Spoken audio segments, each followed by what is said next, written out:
salaamaaleykum maa ngi nuyu waa Tivaouane yëpp di nuyu la population Tivaouane particulièrement notre président monsieur le maire Demba Diop Sy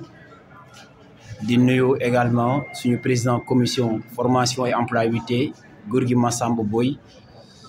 toftal ci le nouveau coordinateur du réseau des entrepreneurs de Tivaouane monsieur Mansour Dabo, sans oublier également ki nga xamante ni mooy le manager de Sénégal Service. Tey nag activité bi nga xamante ni moom la ndaw ñi taxawaloon muy le réseau des entrepreneurs mu nekk lu ñu mbébatoon fas yéene woon koo taxawal fii ci Tivaouane. Dañuy wax alhamdulilah réseau bi tey taxaw na bañ am coordinateur am bureau am parrain officiel muy Demba Diop Sy am li nga xamante ni mooy comité de suivi ak lépp boo xamante ni moo composé bureau muy réseau des entrepreneurs de Tivaouane. ci loolu dama ciy jaajëfal également cellule insertion bi nga xamante ni le président Gorgui Massamba Boye moo ko dirigé ndaw ñi ci nekk yëpp dinañ ci jaajëfal ci organisation bi vraiment kontaan nañ. Je pense que l'objectif de ce réseau est de regrouper tous les jeunes entrepreneurs de Tivaouane. ci loolu noonu lañ ko taxawalee fas yéene également ànd ko ak le président Demba Diop Sy mu nangul ñu également parrain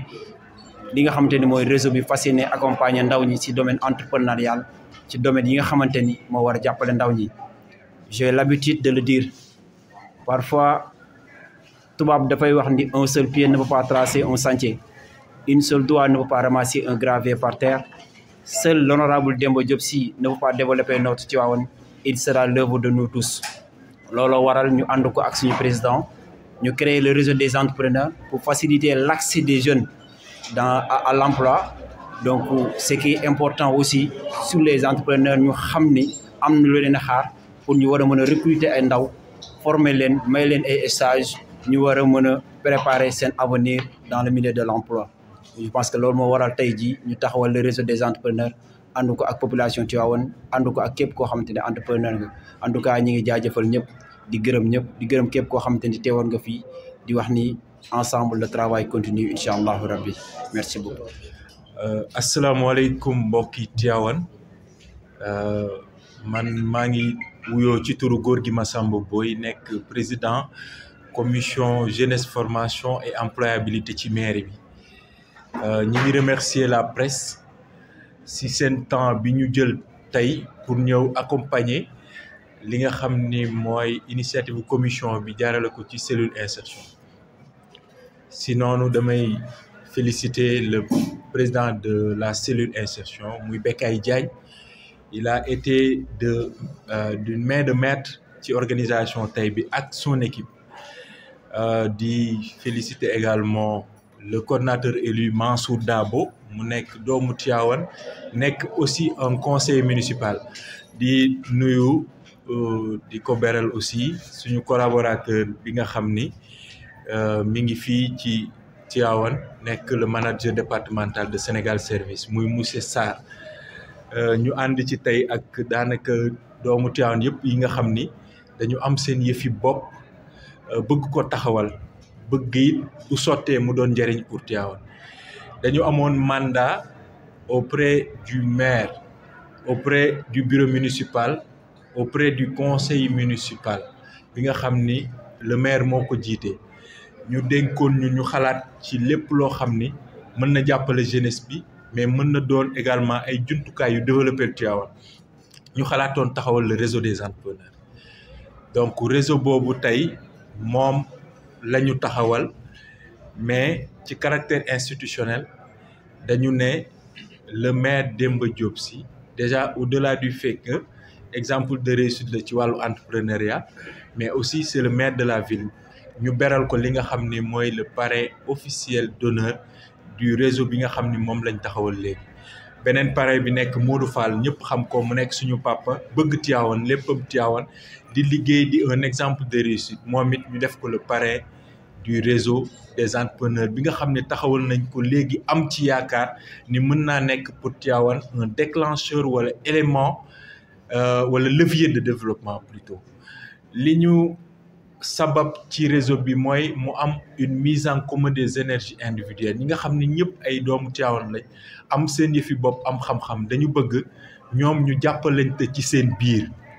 bu ñu jàppalante ci seen biir ba ku nekk ami tànk yu dëgër di nga mën a dimbali keneen liñ ci jublu it mooy bañati xaar autorités yi pour ñu defar dëkk bi comme ñun déjà am na ci lu ñu yëngu nañu organiser wu ba li fi nekk ñu mën cee jot parce que amaana booy entrepreneur am na loo xam ne war na la ci dëkk bi donc loolu yëpp réseau bi nga xam ne taxawal nañ ko tey dina ko encadrer te am nañ yaakaar ni dina nekk pilote pour yeneen communes yi dina nekk pilote pour Sénégal mën na nekk li nga xam ni dañ naan exemple la de levier de développement parce que tey li mbooloo mën benn nit mënu ko donc lii mooy li nga xam ni moo ñu fi dajale tey ñu am vraiment satisfaction donte mi ngi doon taw mais nit yi bàyyi nañ seen yitte ñëw ñu gisit ne presse bi am na benn dayo bu ñu jox lii xëy na xam naa ni nit yi dañu sentir ne Tivaouane dafa nekk ci yoonu développement te loolu ñu ngi ko yaakaar ci jeunesse bi nga xam ne tey vraiment jël nañ yoon bu baax te am nañ yaakaar ak équipe municipale bu fi nekk Sénégal dina nooyi maanaam ngelaw bu bees te loolu am nañ ci yaakaar bu baax a baax donc lii mooy vraiment le message di féliciter Mansour Dabo ak son équipe di leen wax ni mandat bi duñ ci wéet parce que luy defar Tivaouane am na ñoo xam ñi ngi seen kër yi toog loolu rek la ñuy xaar amaana dinañ bàyyi la ñu doon def ñëw jàpp ci lépp rek pour le développement de Tivaouane jërë ngeen jëf. Merci quand même maa ngi remercier invitation bi nga xam ni jagleel nañ ko Espace Sénégal Service du département de Dagana représenté aussi le Sénégal Numérique SA au biais de notre directeur général M. Cheikh Bakhoum qui a jugé nécessaire de nous donner la confiance en tant que manager de dirigeanter le département du Sénégal. Et la chance nous a été saisie de dirigeanter donc le département de Tivaouane. Déjà, je remercie tout le monde de rafetlu aussi invitation bi di wax ni ça c'est au-delà de l'honneur, mais c'est une chance pour le département de Tivaouane. Parce qu'aujourd'hui, il y a des gens qui demandent « Dis-moi, quelle jeunesse as-tu ?» Je te dirai quel avenir tu auras. Donc, c'est important quand même de voir cette crème de la jeunesse instruite qui a mis en place aussi un réseau. C'est-à-dire aujourd'hui, tous les experts au monde connaissent une réalité qui fait avancer un pays, c'est-à-dire que c'est de former des réseaux. Au-delà de ça, former un réseau des entrepreneurs est une chance pour chaque département du Sénégal. Je pense que l'idée qui a été mise en place aujourd'hui devrait permettre aux jeunes de copier le département de Tivaouane pour dire que c'est une nouvelle ère qui s'installe avec l'arrivée de nouveaux maires. Parce qu'aujourd'hui, on a senti quand même l'aide, le soutien du maire. Mais au-delà de ça, remercier les jeunes. Parce qu'en voyant Bekay à mon côté, regardant aussi notre frère Gorgui, qui a plusieurs options. Moi, je l'appelle l'homme à plusieurs options parce qu'il sait l'avenir de cette jeunesse et qui est là aussi pour tenir compte quand même de leur utilité dans le futur. Il est là pour vraiment se battre pour que Tivaouane puisse relever le défi des jeunes. En tout cas, je remercie le nouveau manager, le nouveau chef, donc Mansour, qui a été récemment élu comme le président des entrepreneurs du département de Tivaouane, à qui aujourd'hui a montré quand même ses faisabilités, donnant la chance aussi à dirigeanter donc ce qu'on appelle les leaders donc dans le domaine donc de l'entrepreneuriat, en fait le réseau des entrepreneurs. C'est une chance et nous aussi en tant que Sénégal Service, au nom de notre directeur général, nous allons nous donner corps et âme pour accompagner, assister, mais aussi avoir l'œil sur l'avantage et les faisabilités qui se feront dans le département vis-à-vis donc de cette organisation parfaite. En tout cas, nous vous remercions. Ça, c'est une chance qu'il faut copier sur l'étendue du territoire national parce que le président de la République fait tout le temps des appels à la jeunesse pour que la jeunesse soit consciente pour l'avenir de leur pays. Et aujourd'hui, Tivaouane a donné l'exemple nécessaire dans tous les départements du Sénégal aujourd'hui. Donc, je vous prie au bon Dieu de vous faciliter la mission, de vous diligenter, mais aussi au-delà de ça, de vous assister pour que ce travail dont vous avez entamé puisse avoir une réussite globale et entière, Inch'Allah. Je vous remercie. Assalamu alaikum wa rahmatullah. Mbokki Tivaouane ñu ngi leen di nuyu mbokki région de Thiès ñu ngi leen di nuyu mbokki Sénégal yëpp ñu ngi leen di nuyu ñuy jiital ci nuyoo bi suñu sëriñ suñu xalifa sëriñ Babacar Sy Mouhamadoul Mansour jël nuyoo bi yëpp teg ko ci loxoom mu tegal ñu ko ci njaboot Cheikh Sidi Hadji Malick yëpp di nuyu kilifa diine ci Sénégal yëpp di nuyu tamit monsieur le préfet de la commune di nuyu tamit monsieur le maire Demba Diop Sy mi nga xam ni moo ñu accompagné ci lii waaye di nuyu ñi nga xam ne ñoo toog ak ñoom fii ci jotaay bi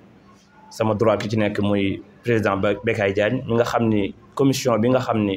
moom la yore moo initié lii nga xam ni tey moom lañ doon taxawal muy réseau des jeunes entrepreneurs tivaouanois di nuyu tamit monsieur Sarr de Sénégal Service di nuyu tamit monsieur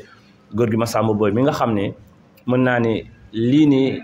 ci avalu monsieur le maire la ko amee waaye tamit ci xarañam la ko taxawalee ak équipe bi mu àndal ci muy président commission jeunesse et employabilité ci commune Tivaouane ñu taxawal am gis-gis taxawal réseau des jeunes entrepreneurs tivaouanois donc li ñuy wax rek mooy dañ ñu fal bees ci benn mandat boo xam ne dañu am yaakaar ci ñun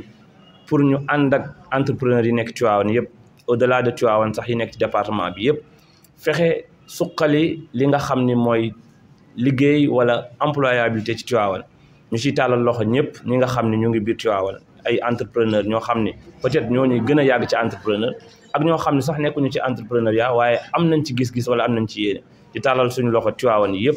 ngir ñu ñëw jàppale ñu ci li nga xam ne mission bi nga xam ni waa Tivaouane teg na ko suñu loxo pour ñu jëmale dëkk bi ci kanam ci wàllum économie waaye ci wàllum xëy ñu ngi tàllal loxo ñëpp di wax ni rek réseau bi pare na pour jàppale ndaw yëpp ci domaine bu ñu munti ne